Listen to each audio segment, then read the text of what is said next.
mas mabagsik ang lineup ng Ginebra dahil sa Phil-Am na ito. At Cedric Barefield, good news, kasado na. At saan nga ba? Yan nga ang mga dapat nyong malaman.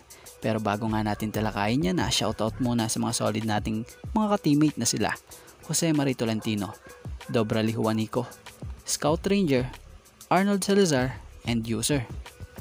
So kasado na at kinumpirma nga yan din ni Tiebreaker Times by Matthew Lee, kung saan batay nga sa naging report nito, credit po.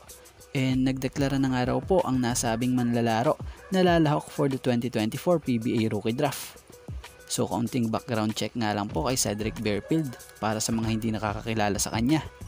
Si Cedric Barefield ay may taas na 6'2", 27-year-old at legit na matinik na gwardiya sa mga napaglaruan niyang iba't ibang liga at iba't ibang koponan na nasalangan niya. Isa itong Filipino-American, isang 2019 NBA undrafted, pero nakapaglaro naman siya sa NBA G League. After nun, napadpad naman siya sa iba't ibang liga sa iba't ibang bansa.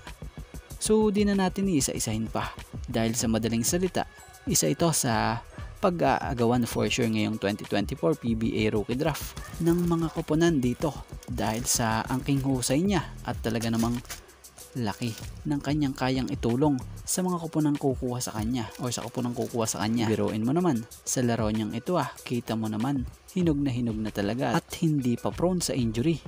Inuulit natin na 27-year-old nga lang po siya.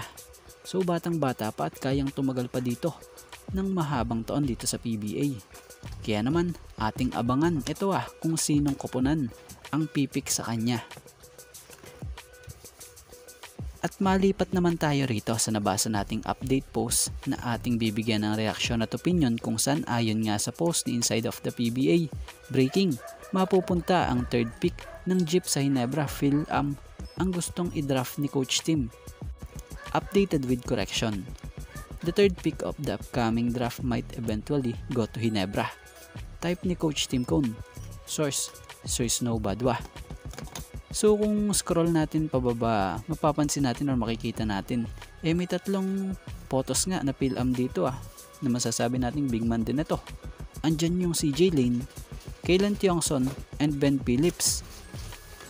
Mag-umpisa tayo about dito kay CJ Lane. So mukhang medyo malabo ito sa Ginebra or sa radar ng Ginebra. Lalo pat may balita itong di muna raw di umano magpapadrop pala sa PBA ito dahil plano daw muna nitong sumubok maglaro sa MPBL ayon dito sa report ni Basketball Zone. Kung tutuusin big man talaga to at panentro. Biruin mo, may taas na 6'10".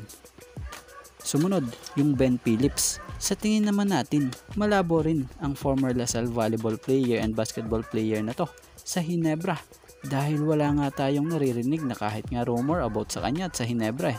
Bagamat kalabaw rin maglaro ito pero mas mukhang may linaw kung yung Kaylan Tiongson ang tutukuyin rito. Dahil noon pa man may usap-usapang nasa radar na to ni Coach Tim. Di pa man nagdedeklara ito na sasali sa PBA Rookie Draft na paparating.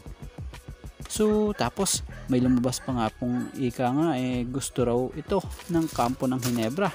At kung natatandaan nyo di na tayo magtataka kung magkaroon man ng interest rito talaga ang Ginebra. Dahil na nga minsan na rin naging part ito noon ng 3x3 ng Barangay Ginebra, kaya lang di siya natuloy dito dahil sa issue niya noon about sa kanyang pagpaprocess nga ng kanyang Philippine passport. Kaya naman nang di nga siya mapayagan noon naging part nga lang siya ng 3x3 team ng Ginebra noon at hindi rin nakalaro dito at napalitan agad. Pero ang maganda naman ngayon mukhang baka sa 5x5 dito siya matuloy sa Ginebra o dito siya magkatsansa kung ito'y kukuhanin sa PBA draft nitong Ginebra this 2024. So sa tatlong ito si Tiongson nga para sa opinion natin ang pinakamatunog for Ginebra. Pero opinion lang natin yon at nagbigay lamang po tayo ng kaunting reaksyon. Pero kayo, sino para sa inyo at anong opinion nyo? Sino kaya ang ipipick ng Ginebra sa paparating na 2024 PBA Rookie Draft?